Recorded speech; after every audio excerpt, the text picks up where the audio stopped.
Hi everyone, সবাইকে আরও একবার স্বাগতম আমাদের আরেকটি ভিডিওতে। সো আজকে আমরা কথা বলবো বাংলা চতুর্থ মডেল টেস্টটি নিয়ে। তো চলুন আজকের মডেল টেস্টটি শুরু করি। সো আজকে আমাদের প্রথম যে প্রশ্নটি সেটা হচ্ছে, বাংলা ভাষায় প্রথম ব্যাকরণ রচনা করেন কে? বাংলা ভাষায় প্রথম ব্যাকরণ রচনা করেন রাজা ব্রাহ্মণ রায়, আর তার এই বাংলা ব্যাকরণের নাম ছিল গৌড়ীয় ব্যাকরণ। আর বাংলা ভাষার প্রথম ব্যাকরণ রচনা করেন মনোয়েল দা অ্যাসম্পা সাউ। সাসা কাহিনীর লেখক কে? সাসা কাহিনী লিখেছেন সৈয়দ মুস্তফা আলী। এছাড়া সৈয়দ মুস্তফা আলীর অন্যান্য উল্লেখযোগ্য গ্রন্থ হচ্ছে দেশে বিদেশে, পঞ্চতন্ত্র, ময়ূরকণ্ঠী ইত্যাদি বিশেষভাবে উল্লেখযোগ্য। মধ্যযুগের সর্বশেষ কবির নাম কি? মধ্যযুগের সর্বশেষ কবি ছিলেন ভারতচন্দ্র রায়গুণাকর। আর এই ভারতচন্দ্র রায়গুণাকর রচনা করেন অন্নদামঙ্গল। আর এই অন্নদামঙ্গল রচনার জন্য তাকে রাজা কৃষ্ণচন্দ্র রায়গুণাকর উপাধিতে ভূষিত করে। বাংলা ভাষায় প্রথম সাময়িক পত্র কোনটি?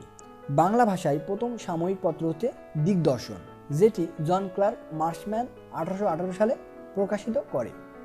আর ভারতবর্ষে প্রকাশিত প্রথম পত্রিকা বেঙ্গল গেজেট, যেটি সম্পাদনা করেন অগাস্টাস হিকি 1780 সালে। কলকাতায় প্রথম রঙ্গমঞ্চ তৈরি করা হয় কত সালে? কলকাতায় প্রথম রঙ্গমঞ্চের নাম ছিল প্লে হাউস, যেটি কলকাতার লালবাজারে 1753 সালে তৈরি করা হয়।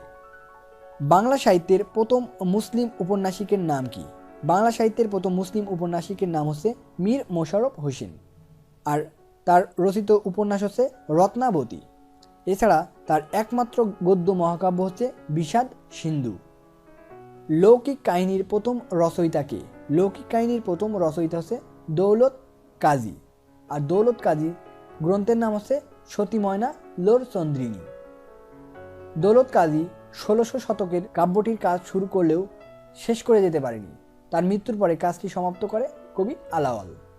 সাপ্তাহিক সুধাকর পত্রিকার সম্পাদক কে ছিলেন? সাপ্তাহিক সুধাকর পত্রিকার সম্পাদক ছিলেন শেখ আব্দুর রহিম। এছাড়া মাসিক মিহির, মাসিক হাফেজ পত্রিকার সম্পাদকও শেখ আব্দুর রহিম। বাংলা মৌলিক নাটকের যাত্রা শুরু হয় কোন নাট্যকারের হাত ধরে? বাংলা মৌলিক নাটকের যাত্রা শুরু হয় রামনারায়ণ তর্করত্নের হাত ধরে। 19 শতকে তারাপদ শিকদারের ভদ্রাজুন আর রামনারায়ণ তর্করত্নের কুলিনকুল সর্বস্ব নাটকের মাধ্যমে বাংলা সাহিত্যে মৌলিক নাটকের যাত্রা শুরু হয়। সো বাংলা মৌলিক নাটকের যাত্রা শুরু হয় তারাপদ শিকদার এবং রামনারায়ণ তর্করত্নের হাত ধরে।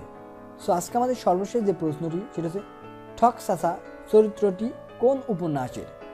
ঠকসাসা চরিত্রটি আলালের ঘরে দুলাল উপন্যাসের একটি বিখ্যাত চরিত্র।